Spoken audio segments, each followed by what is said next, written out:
अस्सलाम वालेकुम फ्रेंड्स। आज हम स्टार्ट करेंगे नावल थिंग्स फॉल अपार्ट। और ये बड़ा ही मशहूर नावल है। चिनोय अशीबी ने इस नावल को लिखा है। तो ये कहानी है नाइजीरिया की, और नाइजीरिया में एक गांव है जो मोफिया, जिसमें एक कनकोवो नाम का आदमी रहता है। ये इग्बो अपनी कम्युनिटी का लीडर है और अपने इलाके में बड़ा इसका असर और रसूख है। सबसे पहले ये शोहरत हासिल करता है जब एक एमलेंस नाम के रेसलर को ये हरा देता है। एमलेंस जो है बड़ा ही ताकतवर रेसलर होता है और इसका निक नेम होता है द कैट। इसको कोई भी नहीं हरा पाता, लेकिन ओकोनकोवो इसको आखिरकार हरा देता है और इसको बड़ी शोहरत मिलती है। कनकोवो के बारे में आपने ये बात भी याद रखनी है कि कनकोवो ने 2 टाइटल जो थे अपनी कम्युनिटी के वो हासिल किए हुए थे। इनकी कम्युनिटी में टोटल 4 टाइटल्स होते हैं और इसने 2 टाइटल हासिल किए हुए थे। इसका जो वालिद है ओनोका, वो बड़ा ही एक बुज़दिल सा, एक बड़ा ही आप ये समझ लें कि निखट्टू सा आदमी है। अपने घर वालों की कोई देखभाल नहीं करता, और जब ये मरा तो इसके ऊपर बहुत ज़्यादा कर्जा चढ़ा हुआ था। बहुत सारे लोगों से इसने कर्जा लिया हुआ था। और ओकोनकोवो अपने वालिद को बिल्कुल भी पसंद नहीं करता था, और उसके दिल में हमेशा से ये खौफ रहता था कि कहीं मैं भी अपने वालिद की तरह ना बन जाऊं। ओनोका को उसके इलाके में अकबाला के नाम से लोग पुकारते थे। अकबाला वो एक एक किस्म का टाइटल भी है और एक बदनाम टाइटल है। ये उस इंसान को कहते हैं जो कि अपनी फैमिली को पूरी तरह से सपोर्ट नहीं कर पाता और जो कि बड़ी ही बदतर ज़िंदगी गुजारता है। अब हुआ कुछ यूँ कि साथ वाले इलाके बाइनों के साथ एक जंग हुई, जिसमें अकीमी फूना नाम का एक लड़का जो था वो तोहफे में दिया गया अकोनकोवो को कि आपकी ये एक प्राइज़ है, आपका एक तोहफा है, आपने इतनी बहादुरी से जंग लड़ी है। और उस इलाके में से इस लड़के को लिया गया था। यानी आप ये समझ लें कि एक लड़की को दिया गया और बदले में ये लड़का वहाँ से आया, और ये अकीमी फ़ूना को दे दिया गया अकोनकोवो को कि आप इसको अपने पास रखें और ये आपका एक तोहफ़ा है। तो अब नेक्स्ट क्या होता है कि ये जो कॉनकोवो है ये बड़ा ही सख्त इंसान होता है। हर बंदे को बड़ा ही ताकत के साथ डील करता है। शायद अपने दिल में कोई मोहब्बत रखता हो, लेकिन बज़ाहिर ऊपर से अपनी बीवियों के साथ, अपने बच्चों के साथ बड़ा ही क्रूअल तरीके से ये उनके साथ डील करता है। मिसाल के तौर पर अपनी जो इसकी बीवी थी ओजीगो, वो एक साथ वाले गांव में अपने बाल सीधे कराने गई। तो वहाँ जब वो वापस आई तो वो खाना पकाना वो भूल गई थी। तो कॉनकोवो ने उसको उसकी पिटाई की। और उसने एक सेक्रेट, उनका एक वीक था, मंथ था, जिसमें बीवी को मारना बहुत सा गुनाह होता है, लेकिन ओकोनकोवो ने वैसा ही किया। तो अब ओरेकल के मैसेज के बदले में इसको अब उसकी तलाफ़ी करनी थी। साथ में इसकी एक और भी बीवी है अकीफ़ी। इसने अकीफ़ी के ऊपर भी एक फ़ायर गोली चला दी। जब अकीफ़ी ने क्या किया कि खाना पका कर जो खाना था उसको जो केला है, केले के बड़े-बड़े पत्तों में लपेट दिया। तो ये हरकत कॉनकोवो को अपनी बीवी की बिल्कुल भी पसंद नहीं आई, और अपनी बीवी को इसको भी उसने अच्छा पीटा। यानी ये सब कुछ ये शो कराता है कि कॉनकोवो जो था वो बिल्कुल भी एक रहम दिल, एक प्यार करने वाला आदमी नहीं था। हाँ, दिल में प्यार शायद वो करता हो, लेकिन बज़ाहिर वो बड़ी ताकत के साथ अपनी फैमिली को डील करता था। फिर 7 सालों के बाद लोकस्ट आए। लोकस्ट टिड्डियों को कहते हैं। ये वहाँ उनको पकड़ते थे और फिर इनको पकाते थे और खाते थे। अब क्या हुआ कि एक अजीडो एक दिन आया कॉनकोवो के पास और उसने कहा कि ओरेकल की तरफ से मैसेज आया है कि ये जो अकीमी फ़ूना लड़का आपको मिला था, जो कि 3 साल से आपके पास रह रहा है, इसको अब मार डालो, इसकी अब कोई भी ज़रूरत नहीं है। इज़ीडो कहता है कि कॉनकोवो से कि हकीमी फ़ूना 3 साल से आपके पास रह रहा है, तो शायद इसको मारना आपके लिए मुश्किल हो, तो हम मार डालते हैं इसे। कॉनकोवो कहता है नहीं, ऐसा मेरे लिए बिल्कुल भी मुश्किल नहीं है। सारे लोग मिलकर हकीमी फ़ूना को ले जाते हैं जंगल में। हकीमी फ़ूना ये सोचता है कि शायद मैं घर जा रहा हूँ, लेकिन हकीमी फ़ूना को जंगल में ले जाया जाता है और वहाँ पर हकीमी फ़ूना एक دیکھتا ہے کہ سب جب وہ جنگل کے درمیان میں پہنچ گئے ہیں تو سب نے تلواریں نکال لی ہیں، مشیٹی نکال لی ہے، تو حکیمی فونا کو پتہ چل گیا کہ یہ اب مجھے مارنے کے لیے تیار ہیں۔ وہ بھاگتا ہے کنکوو کی طرف کہ شاید کنکوو جو ہے وہ بچا لے حکیمی فونا کو، لیکن وہ کنکوو فوراً ہی نکالتا ہے اپنی تلوار یا مشیٹی اور وہیں سے کاٹ ڈالتا ہے حکیمی فونا کا سر۔ اس کی موت کے بعد بڑا ہی افسردہ ہو جاتا ہے کنکوو، اور اس کو یہ اپنا کام کرنا کافی برا لگتا ہے۔ اکیمی فونا کی موت کے بعد اوکونکوو بڑا ہی دکھی ہو جاتا ہے۔ اس کا دوست ابریکا اسے آ کے تسلی دیتا ہے۔ اوکونکوو کا ایک بڑا بیٹا بھی ہوتا ہے نووئی، جو کہ اکیمی فونا کو اپنے بڑے بھائی کی طرح مانتا ہے۔ وہ بھی کافی دکھی ہو جاتا ہے اور اسے بھی بڑا غصہ ہوتا ہے اپنے والد کونکوو پر کہ اس نے میرے جو بڑا بھائی تھا، جس کو میں بڑا بھائی مانتا تھا اکیمی فونا، اس کو کیوں مار ڈالا۔ کونکوو کی ایک بیٹی بھی ہوتی ہے جس کا نام ہوتا ہے ازینما۔ کونکوو اس کو بڑا پسند کرتا ہے اور کہتا ہے کہ کاش ازینما ایک لڑکا ہوتا۔ یہ بیمار ہو جاتی ہے اور پھر کیفی کی یہ بیٹی ہوتی ہے، اور پھر کونکوو جاتا ہے، وہ لکڑیاں پتے اکٹھے کرتا ہے، دوائی بناتا ہے، لیکن ازینما بالکل بھی ٹھیک نہیں ہوتی۔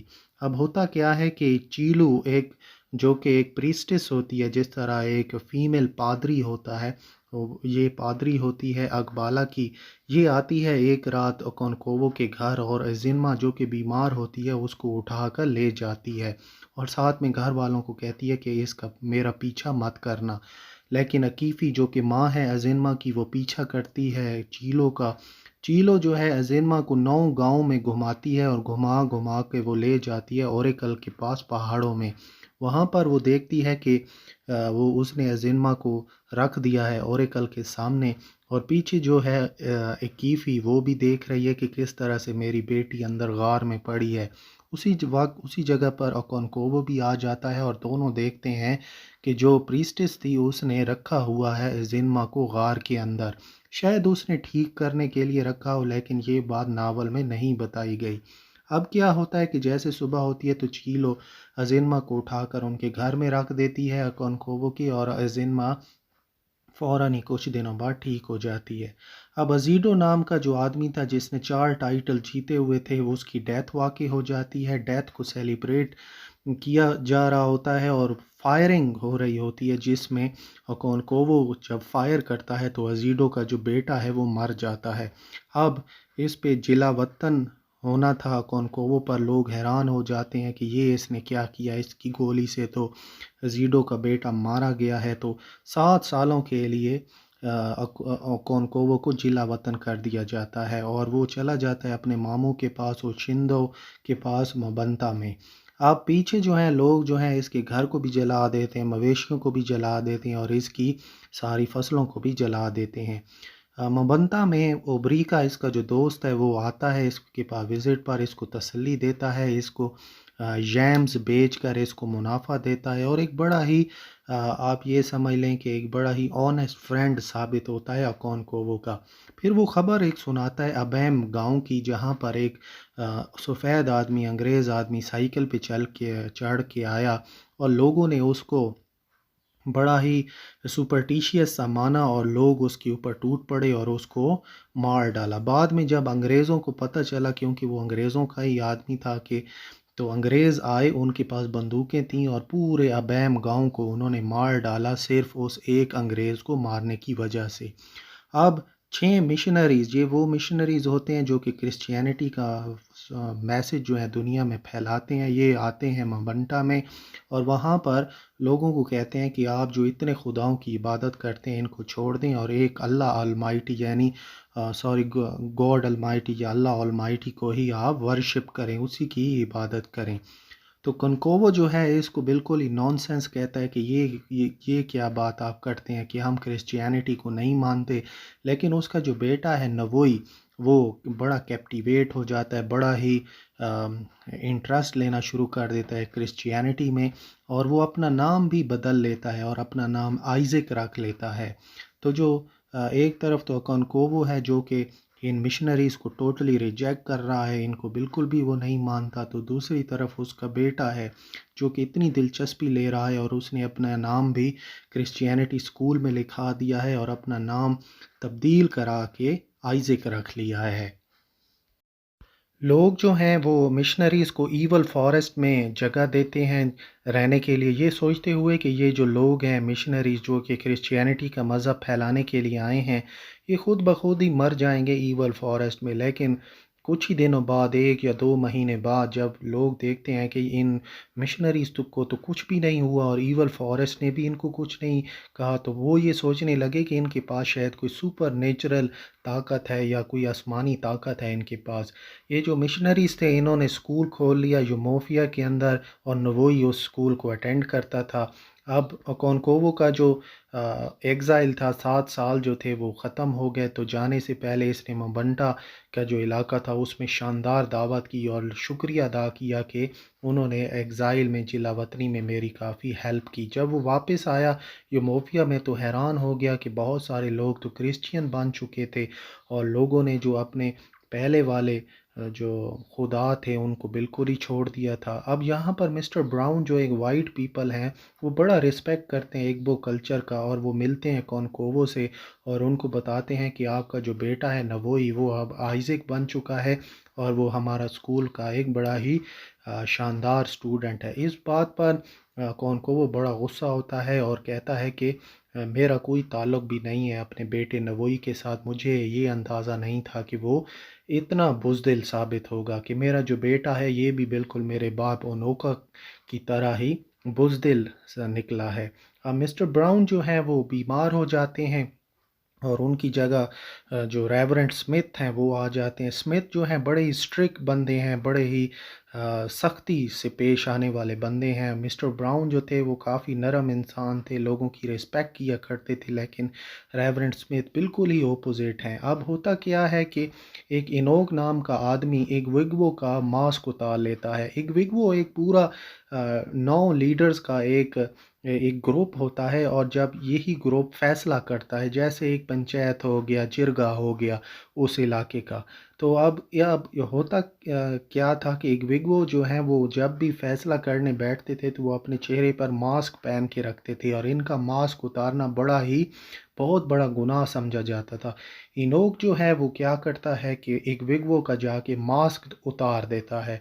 तो बाद में एक विग्वो आते हैं लीडर्स और इनोक का जो घर है वो जला देते हैं और साथ में जो उन्होंने एक चर्च बनाया हुआ था चर्च को भी जला देते हैं। जब डिस्ट्रिक्ट कमिश्नर को पता चलता है कि चर्च को जला दिया गया है तो डिस्ट्रिक्ट कमिश्नर सारे लीडर्स को बुलवाता है अपने पास। जब लीडर्स उसके पास जाते हैं, 6 लीडर्स होते हैं जिसमें अकोनकोवो भी शामिल होता है। तो जब लीडर्स जाते हैं डिस्ट्रिक्ट कमिश्नर के पास तो वो बड़ा ही गुस्सा होता है इस सारी सूरत हाल पर और इस सारी कार्रवाई पर। वो कहता है कि वो सारे लीडर्स को कैद कर लेता है और फिर कहता है कि आप 250 बैग्स काउरी के लाओ फ़ाइन के तौर पर, तभी तुम यहाँ से रिहा हो पाओगे।